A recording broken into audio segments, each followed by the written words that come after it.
వీరికి రాశిలోనే శుక్ర భగవానుడు ఉండడం, అర్ధాష్టమ శని,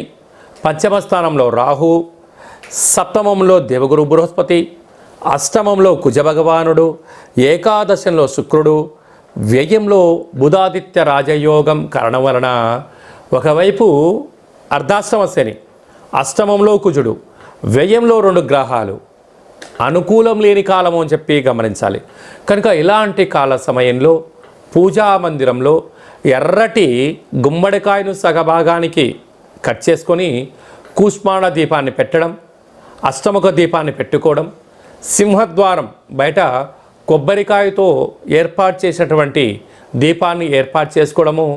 వేరుశనగ నూనెను వేసి దీపాన్ని వెలిగించడం వలన ఇంట్లో రుణ సమస్యలు, రోగ సమస్యలు, శని దోషం,